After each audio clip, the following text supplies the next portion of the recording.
Good news today में स्वागत है आप सभी का और मैं पेश करती हूं आपके सामने हमारी एक खास पेशकश जिसमें आज हम जानेंगे कि शपथ ग्रहण को लेकर खास और शुभ मुहूर्त क्या रहने वाला है। वो कहते हैं ना कि किसी भी शुभ काम से पहले शुभ मुहूर्त का बड़ा ही वैल्यू होती है, बड़ा ही मोल होता है। सीएम योगी दूसरी बार यूपी की बागडोर संभालने जा रहे हैं। उधर पंजाब की बात कर लेते हैं। पंजाब में भगवंत मान पहली बार राज्य की सत्ता संभालने जा रहे हैं। तो वहीं माना यह जा रहा है कि उत्तराखंड में पुष्कर सिंह धामी भी मुख्यमंत्री पद की शपथ लेंगे, लेकिन उससे पहले शपथ के शुभ मुहूर्त की चर्चा भी गर्म हो गई है और चर्चा की जा रही है चारों तरफ। अब क्या है 5 प्रदेशों के भावी मुख्यमंत्रियों के शपथ का शुभ मुहूर्त, टाइमिंग की बात करेंगे और आज इसी पर हम बातचीत विस्तार में करेंगे और हमारे साथ ज्योतिषियों का एक बड़ा पैनल भी होगा। सबसे पहले मैं आपके साथ आपको इंट्रोड्यूस करवा देती हूँ। मेरे साथ होंगे पंडित श्रीकांत मिश्रा जी। स्वागत है सर आपका। प्रतीक भट्ट जी स्टूडियो से मौजूद हैं और सबसे पहले आपको एक रिपोर्ट दिखा देते हैं जिसमें जानने की कोशिश करते हैं कि शपथ ग्रहण को लेकर शुभ मुहूर्त क्या होता है और कैसे रहने वाला है।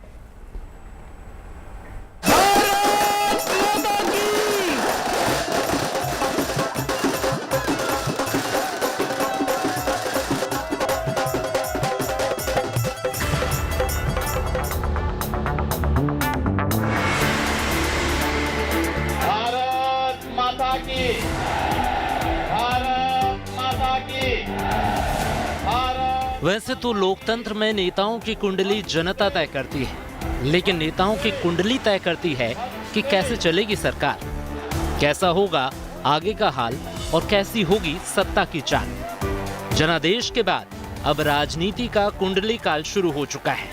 अब नजरें शपथ ग्रहण पर है। शपथ किस शुभ मुहूर्त में ली जाए, अब इसकी गणनाएं शुरू हो गई हैं। वैसे तो सीएम योगी की कुंडली में शुभ संयोगों की कोई कमी नहीं है, फिर भी कहा जा रहा है कि शपथ के लिए शुभ मुहूर्त निकाला जा रहा है ताकि यूपी में आगे भी बाबा का बुलडोजर बिना विघ्न बाधा के चलता रहे।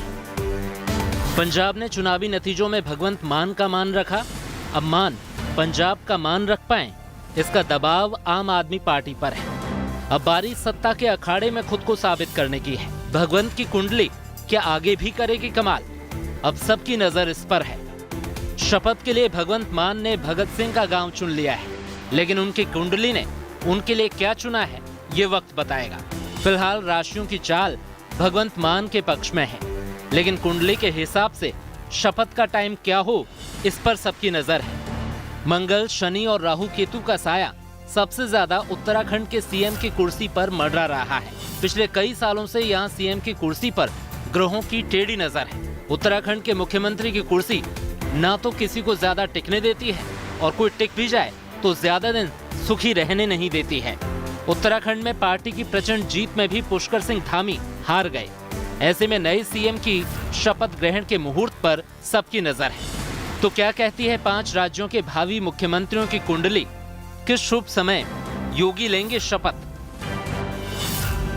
धामी के लिए क्या हो सकता है शपथ का शुभ मुहूर्त, ज्योतिषियों से समझेंगे ग्रह नक्षत्रों की नजर से शपथ की शुभ घड़ी। Bureau report, good news today. तो देखिए इसके बारे में विस्तार से हम बातचीत करेंगे। हमारे साथ एक पैनल मौजूद हैं ज्योतिषाचार्यों को। प्रतीक भट्ट जी मेरे साथ स्टूडियो में ही मौजूद हैं। मेरे साथ बने हुए हैं श्रीकांत मिश्रा जी और मेरे साथ बने हुए हैं पंडित धनेश मणि त्रिपाठी जी। मैं आपके पास आऊँगी, लेकिन सबसे पहले शैलेंद्र जी आपसे मैं ये समझना चाहती हूँ कि ये हम शपथ ग्रहण के शुभ मुहूर्त की जो बात कर रहे हैं, शुभ मुहूर्त होता कौन सा है? ग्रह नक्षत्रों की हम चाल की भी बात करते हैं, तो किस दशा में शपथ ग्रहण करना सबसे शुभ माना जाता है? देखिए, शपथ ग्रहण समारोह जो होता है उसको हम प्राचीन भाषा में कह सकते हैं कि राज्याभिषेक है। और राज्याभिषेक के लिए मुहूर्त विज्ञान में बहुत सारे नियम बताए गए हैं। उसमें से पहला नियम ये है कि सूर्य उत्तरायण होना चाहिए और सूर्यदेव इस समय प्रारब्धवश भाग्यवश उत्तरायण है भी। दूसरी शर्त बताई गई कि तिथि उपयुक्त होनी चाहिए। तिथि जो है वो रिक्ता तिथि नहीं होनी चाहिए, यानी 4, 9, 14 तिथियां नहीं होनी चाहिए। तीसरी शर्त बताई गई कि दिन यानी वार उपयुक्त होना चाहिए। नक्षत्र उपयुक्त होना चाहिए। नक्षत्र मृदु नक्षत्र हो या स्थिर नक्षत्र हो तो वो राज्याभिषेक के लिए उत्तम माना जाता है। उस नक्षत्रों में भी आप राज्याभिषेक या शपथ ग्रहण समारोह कर सकते हैं। इसके अलावा आपको ये देखना होगा कि जिसको शपथ लेनी है उसके हिसाब से चंद्र बल और तारा बल क्या है, यानी चंद्रमा की स्थिति कैसी है उनकी कुंडली से, और उस दिन के नक्षत्र से उनके नक्षत्र की स्थिति कैसी है, चंद्र बल और तारा बल भी देखना होगा। सबसे अंत में आपको देखना होगा कि जिस लग्न में शपथ ली जा रही है वो लग्न कितना मजबूत है, कितना प्रभावशाली है। ऐसा तो नहीं कि पाप कर्तरी योग में हो, ऐसा तो नहीं कि चर लग्न हो। तो लग्न की शुभता भी सबसे अंत में देखनी होगी। स्थिर लग्न हो, शुभ ग्रहों का प्रभाव हो, ऐसे समय में शपथ लेना सबसे ज़्यादा बेहतर होगा। ऐसे समय में ही राज्याभिषेक करने की महत्ता बताई गई है। यानी आपने बड़े ही आसान शब्दों में समझाया कि उस दिन की तिथि भी महत्वपूर्ण हो जाती है, उस दिन का वक्त भी अहम हो जाता है। पंडित जी, मुझे ये बताइए कि 4 प्रदेशों में शपथ ग्रहण होना है, तो आपके अनुसार कब हो सकता है शपथ ग्रहण? अगर हम वर्तमान समय की बात करें तो देखिए 19 मार्च तक अभी बृहस्पति अस्त हैं और देवगुरु बृहस्पति के अस्त रहते हुए सामान्यतः शुभ और मंगल कार्य नहीं किए जा सकते। राज्याभिषेक या शपथ ग्रहण एक बड़ा महत्वपूर्ण ओकेजन है, तो 19 मार्च तक शपथ ग्रहण न किया जाए तो ज़्यादा बेहतर होगा। अब अगर 19 मार्च के बाद की तिथियों को हम देखें, तारीख को हम देखें, तो एक तारीख जो ठीक बैठती है वो है 20 मार्च की। 20 मार्च को शपथ ग्रहण किया जा सकता है। उपयुक्त लग्न में, सही लग्न में, स्थिर लग्न में 20 मार्च को शपथ ग्रहण हो सकता है या 24 मार्च को शपथ ग्रहण हो सकता है। ये दोनों तारीखें शपथ ग्रहण के लिए सर्वथा उपयुक्त हैं। लेकिन 20 तारीख के पहले शपथ ग्रहण करना बिल्कुल भी सही नहीं होगा, क्योंकि बृहस्पति के अस्त रहने पर इसके परिणाम, इसके प्रभाव अच्छे नहीं होंगे। तो 20 मार्च को या 24 मार्च को जो सही मुहूर्त मिले, जो सही समय मिले, उस समय पर शपथ ग्रहण करना सबसे ज़्यादा अच्छा होगा। और शपथ ग्रहण करने के लिए आप ये जरूर देख लेंगे कि उस समय जो लग्न उदित हो रहा है वो लग्न कितना शुभ है, कितना शुभ नहीं है। ठीक है। प्रतीक जी भी मेरे साथ बने हुए हैं स्टूडियो में। प्रतीक जी, आपसे मैं ये समझना चाहूँगी, जैसे शैलेंद्र जी ने कहा जब बृहस्पति की अस्त होता है वो, तो उस कंडीशन में आप कोई भी अहम काम नहीं कर सकते हैं, महत्वपूर्ण काम नहीं करने चाहिए, क्योंकि वो वर्जित माना जाता है। तो 20 मार्च की तिथि उन्होंने बताई और 24 मार्च की तिथि बताई है, तो आप इससे कितना इत्तेफाक रखते हैं? जो भी पांडे जी ने बताया वो एकदम सर्वथा सत्य है। हमें समझना होगा, जब श्री राम का राज्याभिषेक हो रहा था तब भी उनके गुरु को बुलाकर राजा दशरथ ने चर्चा करी थी और समय निकलवाया था। और आज तो गुरु स्वयं ही अस्त हैं, तो निश्चित तौर पर स्थिरता के ग्रह हैं, धन के ग्रह हैं, हमारे जीवन को पॉजिटिव ऊर्जा से चलाने वाले ग्रह हैं बृहस्पति। और कोई भी शुभ काम हो तो शुक्र और बृहस्पति के बगैर नहीं हो पाता, और राज्याभिषेक की बात हो तो शुक्र और बृहस्पति अति महत्वपूर्ण हो जाते हैं। तो निश्चित तौर पर 19 तारीख तक ये अस्त हैं, तब तक हम अगर टाल सकें तो टालना चाहिए। एक बात तो ये है जी। दूसरी चीज मैं आपको बता दूं कि होलाष्टक भी चलना है जी, वो भी एक वहम है कि क्या होलाष्टक में ले ना ले। जी, इस पर मैं आपको सवाल पूछूंगी, चलिए आप पहले ही बता रहे हैं, लेकिन होलाष्टक से जुड़ा हुआ सवाल भी मैं आपसे पूछूंगी। पंडित श्रीकांत मिश्रा जी मेरे साथ बने हुए हैं। पंडित जी, आप मुझे ये बताइए कि अगर शुभ मुहूर्त निकालना है शपथ ग्रहण के लिए तो 19 से पहले, 20 से पहले या 24 तारीख सही रहेगी? आपके हिसाब से कौन सा दिन, कौन सी तिथि अहम हो सकता है इसके लिए, सभी के लिए? तदेव लग्नं सुदिनं तदेव तारावलं चंद्रवलं तदेव विद्यावलं दैववलं तदेव लक्ष्मीपते तेंग्रयोगम स्मरामि। अभी जो हमारे विद्वान ज्योतिषियों ने कहा, मैं इनकी बातों से पूर्णतया सहमत हूँ जी, क्योंकि ज्योतिष तो इन लोगों का विषय है मूल रूप से। तो जो ये कह रहे हैं वो बिल्कुल मैं इससे सहमति व्यक्त करता हूँ। मेरी दृष्टि में एक तारीख 14 तारीख सोमवार की है, पुष्य नक्षत्र है, सर्वदिग्मन नक्षत्र है। तो इसमें यदि आवश्यक हो तो 14 तारीख सोमवार बाबा का दिन है, और यूपी में बाबा है। यूपी में बाबा तो आप लोगों ने सुना ही होगा। तो इस दृष्टि से बाबा विश्वनाथ की कृपा से और भगवान विश्वनाथ के श्री चरणों में सारे ग्रह नक्षत्र जो है वो नतमस्तक होते हैं। जी। तो मैं ऐसा मानता हूं कि यदि आवश्यक हो होली के पूर्व ही करना हो तो 14 तारीख को लिया जा सकता है, यदि ज्योतिषी विद्वान गण इस बात से सहमत हों कि मासांत दोष तो नहीं है उसमें। अगर मासांत दोष की बात आएगी तो हो सकता है 14 तारीख भी ग्राह्य न हो। अन्यथा जैसा बता रहे हैं कि 19 तारीख के बाद 20 तारीख और 24 तारीख, तो मैं समझता हूं कि अगर इतना बड़ा कार्य है और इन सब कार्यों के लिए और इतने विज्ञ लोग हैं, जिन राजनीतिक दल जो सत्ता में आई है वो सब आस्थावान लोग हैं, तो निश्चित रूप से अच्छा शुभ मुहूर्त देख करके ही सत्तासीन होंगे, इनका राज्याभिषेक होगा। तो मेरी बहुत बहुत मंगल कामना है और मेरी पूर्ण सहमति है अपने ज्योतिषी विद्वानों पर। जी चलिए श्रीकांत जी, मैं लौटती हूँ आपके पास। धनेश मणि त्रिपाठी जी भी हमारे साथ जुड़े हुए हैं। पंडित जी मुझे ये बताइए, शपथ ग्रहण की हम बात कर रहे हैं तो इस दौरान ग्रह नक्षत्रों की बात करना अहम हो जाता है। किस दशा में और किस दिशा में उस दिन ग्रह नक्षत्र होने चाहिए? बहुत बहुत धन्यवाद। आप सभी को नमस्कार, विद्वत वरेण्य को भी नमस्कार और जो भी श्रोता बंधु हैं उन सभी को मेरा नमस्कार। इस शुभ घड़ी को बताने के लिए मुझे आपने अवसर दिया है, इसके लिए और विशेष रूप से मैं आभार प्रकट करता हूँ। जी। मैं विद्वानों की बातों को जोड़ते हुए उसमें एक लाइन जोड़ना चाहूंगा कि जो भी विद्वानों ने बताया वो सारी बातें सही हैं, लेकिन मैं उसमें थोड़ा सा और जोड़ना चाहूंगा कि सारे नक्षत्र ग्रह सब कुछ अनुकूल होने के बाद जिस राजा का राज्य अभिषेक हो रहा है उसकी कुंडली देखना बहुत जरूरी है कि उस नाम के उस कुंडली से उसके चंद्रबल, ताराबल इत्यादि योग सही बन रहे हैं कि नहीं। बहुत अच्छे मुहूर्त होने के बाद भी जो राजा बनाया जा रहा है उसके लिए हो सकता है कि वह दिन प्रतिकूल हो। इसलिए मेरा मानना है कि जो मुहूर्त राज्याभिषेक के लिए हैं उस मुहूर्त में जैसे 4, 5, 6, 7 जितने भी मुहूर्त बन रहे हैं उसमें किस मुहूर्त पे उस राजा के लिए अनुकूल समय हो रहा है। तो हमको योगी आदित्यनाथ की कुंडली अगर देखी जाए तो उस हिसाब से ज्यादा अच्छा रहेगा, अन्यथा नाम से देखा जाए। लेकिन शास्त्र यही कहता है कि विवाहे सर्व मांगल्ये यात्रायाम ग्रह गोचरे जन्म राशि प्रधानत्वम नाम राशि न चिंतयेत पाणी ग्रहे प्रयाणे च विवादे राज विग्रहे नाम राशि प्रधानत्वम जन्म राशि न चिंतित। जैसे हम विवाह इत्यादि और गोचर यात्रा राज्याभिषेक में हम जन्म कुंडली के राशि को लेते हैं, और जैसे मुकदमा हमको लिखवाना होता है तो जन्म कुंडली का नाम नहीं लेते हैं। हमको मुकदमा अगर किसी न्यायालय में जाना हो तो कुंडली का नाम तो नहीं लिखवाते हैं, व्यवहारिक नाम लिखवाते हैं।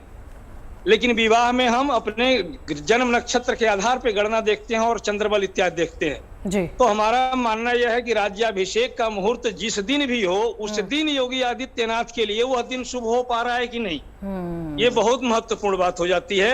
और उसके लिए अगर कुंडली के आधार पर देखा जाए तो वो ज्यादा अनुकूल होगा जब योगी आदित्यनाथ की कुंडली रहे और उस दिन का जो तिथि निश्चित की जाए वो दोनों को मैच करे और दोनों अनुकूल हो तो निश्चित रूप से एक सुखद परिणाम ला सकता है। हाँ, ये बात जरूर सत्य है कि बृहस्पति जब अस्त है तो कोई राज्याभिषेक वैसे ही नहीं हो सकता। लेकिन आपद धर्म में अगर आवश्यकता पड़ती है तो उसी में जो रहता है उसी में हम कुछ न कुछ शुभ ढूंढेंगे। लेकिन सच्चाई तो यही है कि अगर बृहस्पति अस्त है तो राज्याभिषेक नहीं करना चाहिए 19 तक। उससे नक्षत्र की जहां तक बात है, जब अस्त है तो वही बात है जैसे हमारे विद्वान शिरोमणि ने बताया। अब आवश्यक होगा तो हम 14 को चुनेंगे या और भी कोई चुनेंगे, लेकिन मैं कहना चाहूंगा कि केवल 14, 15 ये विषय सब छट जाते हैं अगर योगी आदित्यनाथ की कुंडली से मैच नहीं किया जाता है। तो हो सकता है कि वह दिन उनके लिए प्रतिकूल हो। मुहूर्त तो राज्याभिषेक का बन रहा है, लेकिन उनके लिए बन रहा है कि नहीं बन रहा है वह दिन उनके लिए बिल्कुल ये जानना महत्वपूर्ण हो जाता है। जी पंडित जी, मैं लौटती हूँ। प्रतीक जी कुछ कहना चाहते हैं, लेकिन दो बातें मैं यहाँ पे समझना चाहूंगी। एक तो कुंडली के लिहाज से जो उन्होंने बात की है, एक योगी जी के लिहाज से, नाम के लिहाज से, तिथि के लिहाज से। योगी नाम है, नाम में ही योग है, तो वो दिन, वो परिस्थितियां उनके अनुकूल उस दिन बैठती हैं या नहीं बैठती हैं, उसका भी प्रभाव पड़ेगा। दोनों मेरे जो परम श्रद्धेय विद्वान हैं उनकी बात सर्वथा सत्य है। मिश्रा जी ने भी बहुत ही सरल शब्दों में बताया और त्रिपाठी जी ने भी अपनी बात बहुत सरल शब्दों में बताई। यहाँ एक चीज लेकिन जोड़ना चाहूँगा, इसके बाद 14 के मुहूर्त पे ही लौटूंगा क्योंकि मैं इसका जिक्र करना चाह रहा था और मिश्रा जी ने बहुत सही बोला है कि 14 का मुहूर्त ठीक है, वो बताऊंगा क्यों। उसके पहले एक बात और, जब 2014 को प्रधानमंत्री मोदी जी शपथ ले रहे थे तो देश के बड़े बड़े विद्वान ज्योतिषियों ने टीवी पे बैठ के मना किया था ये समय अच्छा नहीं है उनके लिए।